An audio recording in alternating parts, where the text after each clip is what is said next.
ini kami akan menjelaskan tentang sistem kelenjar endokrin dan hormon-hormon yang ada di dalamnya. Nah, sebelum itu, ada yang tahu nggak sih apa itu sistem endokrin?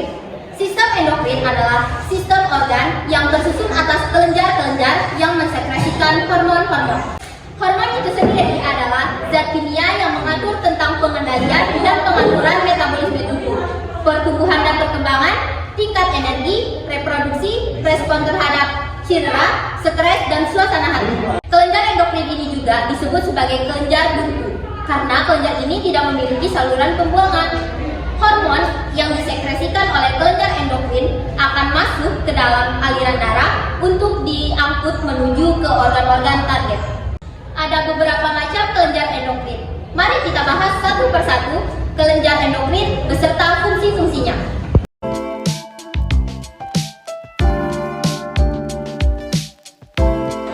Yang pertama, kelenjar pineal. Kelenjar pineal terletak di bagian dorsal pituitary yang letaknya di otak. Fungsinya untuk mensekresi hormon melatonin. Hormon ini berfungsi untuk menimbulkan rasa ngantuk dan mengatur irama tidur alami atau irama sirkadial. Jika kelenjar pineal ini terganggu, dapat mengakibatkan insomnia atau sulit tidur. Kedua, kelenjar hipofisis. Biasanya disebut master of glands karena mengatur kerja kelenjar lainnya. Lobus dibagi menjadi 3. Yang pertama, lobus anterior terletak di depan. 2. Lobus media terletak di tengah. 3. Lobus posterior terletak di belakang. Yang pertama, lobus anterior. Di mana lobus ini tuh ada 5 hormon yang berperan. Yang pertama, hormon pertumbuhan yang berfungsi memicu pertumbuhan dengan meningkatkan laju pembentukan protein di dalam sel. Yang kedua, lactotropic hormone atau LTH yang berfungsi merangsang produksi air susu. Yang ketiga, thyroid stimulating hormone atau TSH yang berfungsi mengontrol sekresi hormon oleh kelenjar tiroid. Nah, selanjutnya yang keempat yaitu follicle stimulating hormone. Yang kelima, luteinizing hormone yang biasa disingkat dengan FSH dan LH. Kedua hormon ini berperan penting dalam sistem reproduksi manusia, baik pria maupun wanita. Yang kedua adalah lobus media yang menghasilkan melatonin stimulating hormone yang berfungsi untuk mengatur produksi dan distribusi pigmen melanin oleh sel-sel melanosit. Yang ketiga, lobus posterior. Pada lobus posterior terdapat 2 hormon. Yang pertama, vasopressin atau antidiuretik hormon. Hormon tersebut berfungsi untuk mengontrol jumlah urin dengan cara menyerap air pada ginjal dan meningkatkan tekanan darah. Hormon yang kedua, oksitosin, yang berfungsi untuk memicu reaksi pada uterus atau rahim pada saat melahirkan dan berfungsi untuk memicu kelenjar susu saat mengeluarkan ASI. Yang ketiga, kelenjar tiroid atau kelenjar gondok yang terletak pada leher dan menghasilkan 1. Tiroksin. Tiroksin ini mengaturkan metabolisme tubuh. 2. Kalsitonin menurunkan kadar kalsium darah dengan cara meningkatkan penimbunan kalsium pada tulang keras, mengurangi pengambilan kalsium dalam usus atau ginjal. Kelenjar paratiroid atau anak gondok menghasilkan paratiroid yang berfungsi untuk mengatur kadar kalsium darah.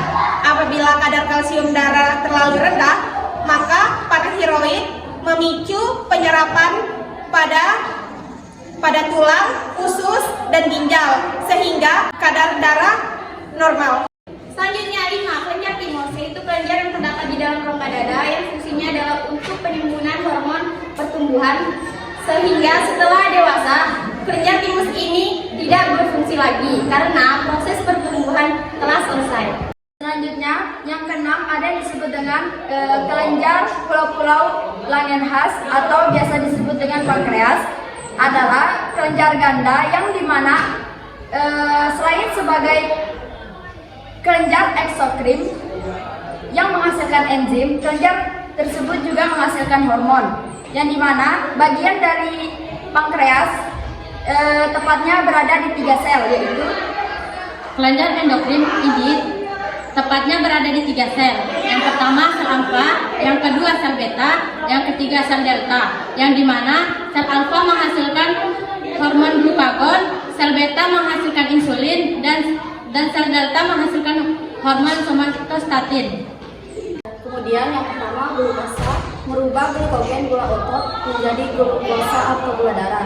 Yang kedua insulin, merubah glukosa gula darah menjadi glikogen atau gula otot. Yang ketiga somatostatin, menghambat sekresi glukagon dan insulin.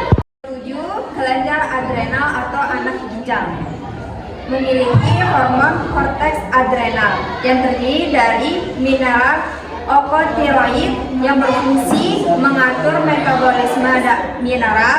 Yang kedua glukokortikoid yang berfungsi mengatur metabolisme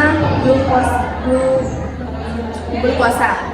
Yang selanjutnya ada medula adrena, terdiri dari adrenalin, epinefrin, dan non-epinefrin, berfungsi untuk mengubah glikogen menjadi glukosa, menaikkan denyut jantung dan merebahkan bronkiolitis.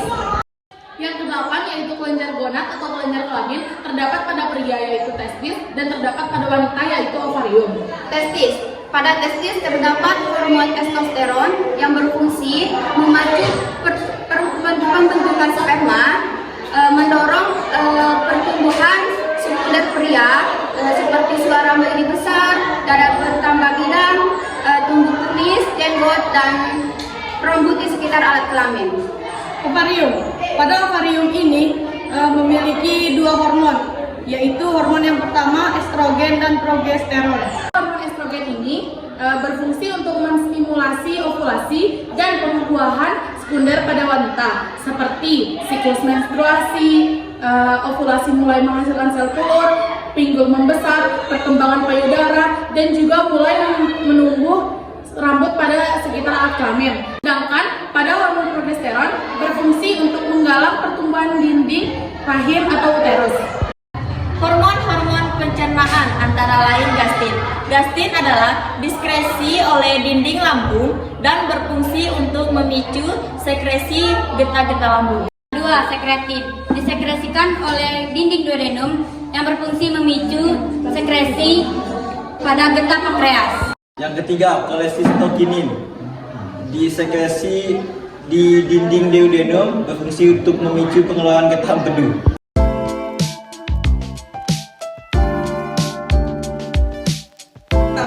Kretinisme, biasa disebut dwarfisme atau cebol. Kelainan ini terjadi karena hiposekresi hormon pertumbuhan somatotropin atau hipotiroid pada masa pertumbuhan. Gigantisme adalah pertumbuhan raksasa karena hipersekresi hormon pertumbuhan pada masa pertumbuhan. Morbus Basedii. Morbus Basedii adalah keadaan di mana hormon tiroid terlalu banyak diakibatkan oleh berlebihannya produksi kelenjar tiroid atau hipertiroidis. Gejala-gejalanya yaitu berkeringat, terengah-engah, cemas, jantung berdebar-debar, serta mata terlihat menonjol keluar. Sekresi perat hormon.